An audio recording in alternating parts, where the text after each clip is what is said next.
Yo, what's good, YouTube? Welcome back to the channel. Welcome back to another reaction video. Yeah, Bryce Young's time in the NFL is running out. Let's check this out.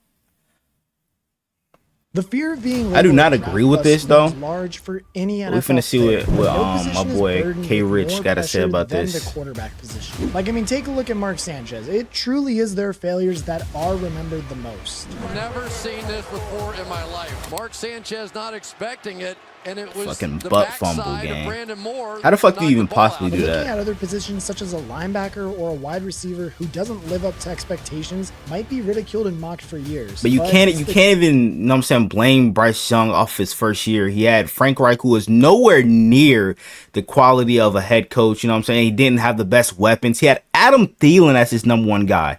Bro, this is not 2018 anymore, bro. Adam Thielen is no longer a wide receiver 1 on any offense, bro. So, yeah, and then they, you know what I'm saying, had a lackluster passing game and shit like that. But, you know what I'm saying, the offensive line was horrible. But they've done a great job at getting some key pieces on that offensive line in the offseason with Robert Hunt and there was Damian Lewis. But they've done a good job at putting more talent around him this year with Deontay Johnson, Xavier Legette, Jonathan Brooks, and goddamn Jatavian Sanders. Now or never for the former #1 overall pick, and it's fair to say that the pressure is on for Bryce Young. Looking back on last year, his 2,877-yard, 11 touchdown and 10 interception rookie season is amongst the worst we have ever seen from a #1 overall pick. It's a bad situation, and it's significantly worse. I felt so bad for Bryce Young last year, bro. Expected it to become this year. Now, would I like Bryce to be playing better? Of course I would. I mean, how can you fucking play better when your offensive line was horrible and you didn't have the best of weapons? Because Miles Sanders, you know what I'm saying, sucked last year too. Marrying to his specific talents. So my prayer is that he somehow survives physically and emotionally, mentally, to build for next season. His 59.8% completion rate was rock bottom amongst quarterbacks who played at least half of the season, falling behind even Zach Wilson and Justin Fields. Like, I mean, it was truly remarkable how bad Bryce Young was. And it was even more underwhelming for Carolina fans who watched their team give up a king's ransom for the luxury of being able to select the former Heisman Trophy winner and national champion. Crazy. Simply being the #1 overall pick means that you have a lot of pressure on your shoulders from day one. But for Young, that pressure was even more greatly increased due to the fact that the Panthers gave up such a large haul to trade up and go and get this quarterback. All while also being tied next to CJ Stroud's name. It doesn't help that Stroud has had a better career so far, with it being just 1 year. A question around whether CJ Stroud in that Carolina Panthers uniform is any better than what Bryce Young has been this year. I really have a problem with the idea that if you put CJ Stroud in Carolina, they would be they'd be vying for the playoffs in the NFC South right now. Nigga, what the fuck is he yapping about, bro? You cannot compare the situation that CJ Stroud is in to Bryce Young's position last year. CJ Stroud had way better weapons than what Bryce Young had. Come on, let's keep it a buck, bro. Let's keep it a buck. CJ Stroud had goddamn Tank Dell, he had Nico Collins, Dalton Schultz, you know what I'm saying? Like, he built chemistry with them. Bryce Young had nobodies on his team, bro. Like, you can't compare that shit, bro, whatsoever. As we look back on the haul, it included the 9th overall pick and a 2nd rounder in 2023. DJ Moore, a 1st rounder in 2024. Like, they practically traded away Bryce Young's #1 target to get him. Simply put, he had to perform. Otherwise, it was just a terrible haul for what they got in exchange. And look, I think it's safe to say too that if it's another year of what we saw last year, Bryce Young could go down as possibly the biggest bust in the draft history. And as crazy as that may sound and might piss some people off, I'll give the kid some credit and even try to give some of the defense to why he might have performed so badly in this video. Because, I mean, look, the situation that he landed in was probably one of the worst situations a rookie quarterback has landed in probably the past couple of years. My only fear is the team is awful. I mean, there's no skill position players. They have not added to it. They would have the #1 overall pick if they didn't trade it away to the Chicago Bears. So That's my bigger issue. The offensive line was an absolute shambles. The running back room was uninspiring. And in trading for the #1 overall pick, they gave up their most dangerous weapon in the passing game in DJ Moore. That left behind a lackluster group that was headlined by Adam Thielen and a rookie Jonathan Mingo. It truly was almost just an impossible situation for Bryce Young to be successful in. And perhaps could even suggest that it wasn't such that big of a surprise to see him struggle inside this terrible offense. Get him an offensive line, get him some receivers, and then let's evaluate Bryce Young. So to answer your question, I think they would have to stick with Bryce Young. I don't know how you cut ties with Bryce Young when you gave him nothing to work with. Facts. Okay, and now everything's been changed out from a coaching standpoint. So now back to where we are again with Bryce Young. Now I think Bryce Young. This is probably the smartest thing that Mel Kiper has ever said, bro. Cut ties based on a year where he had no help. This roster was so bad that the Panthers could only muster up 2 wins. It was a dismal effort that was bro, look at this shit. Bro, a win of 9-7 is crazy, bro. What do you mean you won the game by kicking 3 field goals, gang? That shit is crazy. 2 wins. It was a dismal effort that was worthy of the worst record in the league. Bro, look at his first overall selection in the 2024 NFL draft. Why the fuck is he looking like that? Big problem though. The selection that they had belonged to the Chicago Bears because of the huge trade they made for Bryce Young the year prior. And as we all know, Chicago Bears just robbed that pick the to select Panthers. the best quarterback prospect we have seen in years. Like, it hurts to say this for Bryce Young, but this team is about to take what I think is possibly the worst team in the NFL right now, and on a make or break year for Bryce Young, try to make him make it, which isn't going to happen with the talent that is around him right now. And it's all been while having no first round pick this past year to help the young quarterback out. Hey, I gotta say, man, what the hell are the Carolina Panthers doing trading a 26, 27-year-old pass rusher? And you not even get a first-round pick? Hey, oh, yeah, Brian Burns. Yeah, like, what the hell was up with that? I guess, if you want to call it that. And something that possibly could happen to Bryce Young is his career could go down the same path of what Alex Smith kind of did towards the tail end. When we look at Alex Smith compared to Bryce Young, it's eerily similar, with Alex Smith being the #1 overall pick in 2005, but in his rookie season, Smith could only manage 875 yards, and 11 interceptions. Damn, bro. In his rookie season. Like, I mean, it doesn't get much worse than that, but we all know what happened to Smith throughout the rest of his career. And yes, he never reached the peak you would hope to expect from a #1 overall pick, but he did at least improve to be a useful starter and earn himself a long career in the NFL. It's fair to say that Young will need to show similar signs of improvement in 2024. Otherwise, he's at risk of confirming his status as being one of the worst quarterback busts in the NFL history. Continued struggles may force Carolina to take another first-round quarterback in 2025. And we did see something similar happen just like this with Josh Rosen in Arizona a couple years back. It took the Cardinals just 1 year to give up on him and opt for Kyler Murray in the 2019 draft instead. You got to hit the grand slam. A single double in this league right now with Mahomes winning all these Super Bowls is not good. Everybody has to cut ties with a guy that they don't see the ability to get to here. If they think you get to here, but not here, they're cutting ties. And they're trying to hit not the home run, in some cases, a grand slam. Thankfully for Bryce Young, though, the team really has been trying to make improvements to help him so that way that does not happen. First of all, the signing of Deontay Johnson is what I think is absolutely perfect and what this team needed at the wide receiver position. Adam Thielen was the #1 guy throughout the majority of the 2023 season, not because he was a game-changing playmaker, but because he was the only guy who could actually achieve like any form of separation.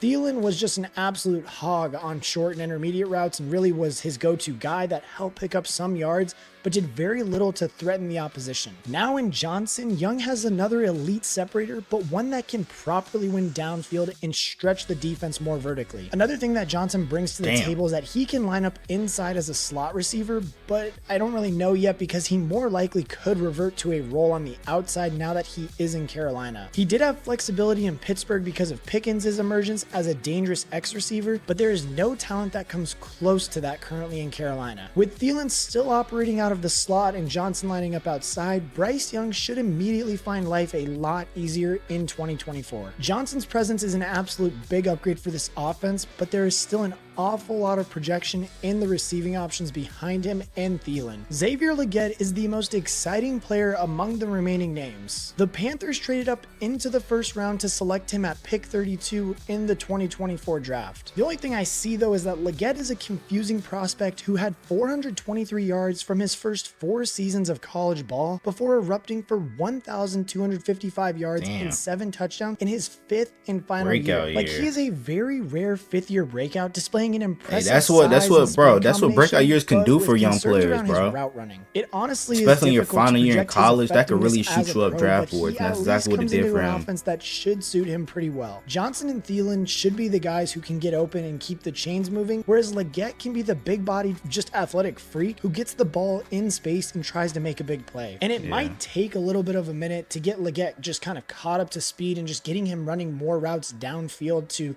really see his effectiveness. But they did bring in a new head coach and a new offensive coordinator to really help aid him in this offensive system. One quick thing I wanted to mention also is that if you trying to build in his quick progression up the ranks in the NFL, and his signing as the head coach of the Panthers is perhaps the best of any of their offseason moves for Bryce Young. With relationship, Bryce and I just getting to know each other, I want him to know that I have his best interests at heart. I want him to be the best possible version of himself. We are going to become what Bryce is great at in the pass game. We're going to grow to the capacity that he can handle. Let's get into these situations to see where he looks most confident. When I see that back foot planted in the ground and that ball rips out of there without any hesitation, I know we've got something. Let's find more of those. And the more that I got ready for this interview and start watching Bryce, I just got more and more fired up about the opportunity to have this amazing talent, and he's the guy. Cannell spent the first 12 years of his NFL coaching career in Seattle, where he progressed from wide receiver coach in 2010 to quarterback coach in 2022. And his most significant achievement throughout this time came right at the end of it when he helped Geno Smith churn out a 4,282-yard season and 30 touchdowns in his 9th career year. It was an absolute miraculous turnaround for the quarterback who many had written off, and it certainly increased his stock in NFL front offices. He capitalized on this momentum by moving to Tampa Bay in 2023 to take on the offensive coordinator role. Here he was tasked with nurturing another failed quarterback to relevancy. This time it was Baker Mayfield entering his 7th season in his 4th team. Just like Geno Smith, Canellis worked his magic and helped Baker produce one of his best career years yet, setting new highs of 4,044 yards and 28 touchdowns. Mayfield's completion percentage of 64.3% was also a career high, helped greatly by having a very effective offensive game plan from Canellis. It has been a simply brilliant couple of years for Dave Canellis, who has helped save the careers of not only Geno Smith, but Baker Mayfield as well. And due to that, it has earned him a new shiny contract that is 3 years and worth $115 million. Now he will turn his attention to his third team in as many years in his third consecutive lost quarterback in Bryce Young. This time though, it's going to be his first time in the head coaching seat, so there will be much more on his plate in 2024. Before he goes and focuses on helping Bryce Young, it's going to be more about helping this offensive line in turn than helping Bryce Young. I will say this, and I'm adamant about it. We are not judging Bryce Young until 2025. 2024 is still very much so a rebuild year in Carolina. But it's fair to say that everyone knows that his first and main priority is going to make sure that Bryce Young is not going to turn out and be a bust. And you can tell that this has been their clear focus after all of the offensive focused moves that they've made this past offseason, especially the ones to help bolster the offensive line. They got to protect the quarterback, which they invested like $1 trillion into guards, which, by the way, Pat as a former lineman, I am so happy that these guys are getting paid. Can we get a couple claps for that for the offensive line? Absolutely. Yes, absolutely. Like, I mean, there are a lot of new names on this offensive line, especially considering that the whole interior offensive line is new faces. Damian Lewis from Seattle is coming in at left guard. Robert Hunt from Miami will be lining up at right guard. And Austin Corbett from the Rams is taking over at center. Hunt was the biggest of all of Carolina's offseason signings, commanding a whopping $100 million contract across 5 years, giving him the most guaranteed money of any interior offensive lineman in NFL history. And look, the Panthers, they needed to pay up for this because it's safe to say that their offensive line desperately needed the leadership and just the help to protect Bryce Young. Hunt gave up just 1 sack in 2023 and conceded only 2 penalties. His presence on the line will be a great boost for Young, who was sacked a massive 62 times in 2023. Damn. That was only the second most in the NFL, behind only Sam Howell, but 16 more than third place. More help for Young arrived in the draft in the form of Jonathan Brooks, who was widely considered the best running back in the draft, and Jatavion Sanders, who many had pinned as the second best tight end in the class. A good run game will be crucial in helping take just some of the pressure off of Young, and both players can be dangerous as targets in the passing game too. And look, I gotta at least give some credit to Carolina, because even though it hasn't been the prettiest situation, they're trying their best right now to help salvage what they can with Bryce Young and just really the situation that they've put themselves in. And having to trade up into the first round of this past draft really made it an even tougher situation on them. But again, I really do think that the additions that they made in the wide receiver room with Xavier Legette and just Deontay Johnson, those are both premium wide receivers that can really take the top off if they're allowed to and just really develop into those roles that they hope that they can develop into. And personally for me, I think the biggest thing was just getting Bryce Young some protection, because last year pretty much he caught the ball and then just would run for his life. Yeah. So it's just nice to see that they're trying to find some guys to protect him, so that way he can at least on his tippy toes, because the kid is so short. Just bro, that's crazy. I should have known a short joke was gonna come in there, bro. Pressure is on for Young to prove he is simply not the next infamous. I mean, bro, he's like 5'10", 5'11", bro. That's not short, but in football terms, that is for like a QB. Can he make improvements in his game to move this offense and start putting up points? No one expects a miracle for him to lead. Russell Wilson is about that size too. Of what CJ Stroud did he's a future Hall of Famer. There do need to be signs of at least a league average quarterback in 2024. If not, the temptation of starting over with a new quarterback in 2025 might really be on the table for Carolina. But I want to know what you guys think. Is Bryce Young going to pan out in the NFL, or is he just not passing the eye test? And not they're trending in the right direction. Everybody thought he was putting talent around him after the big fuck up of them. You know what I'm saying, trading DJ Moore to the Bears for the first overall pick and shit like that. But I feel like if they continue to put more weapons around him, I feel like they need another receiver, because Adam Thielen doesn't have that much time left. You know what I'm saying? Like, might have like at least 2 years left of consistency from him, and then you just gotta get like another third option, bro, because Deontay Johnson and Xavier Legette are gonna be possibly long-term solutions for Bryce Young. You know what I'm saying? And then I think they definitely need a number 3 wide receiver after, you know what I'm saying, Adam Thielen leaves and shit like that. But I want to know what you guys think down in the comments below. Hope you guys enjoyed the video. Make sure you guys like, comment, subscribe to the channel if you're new. Turn on post notifications, get notified whenever I drop another banger video. We're on the road to 200 subs, so we get that for more banger NFL content like this. So without further ado, I'm out. Gang!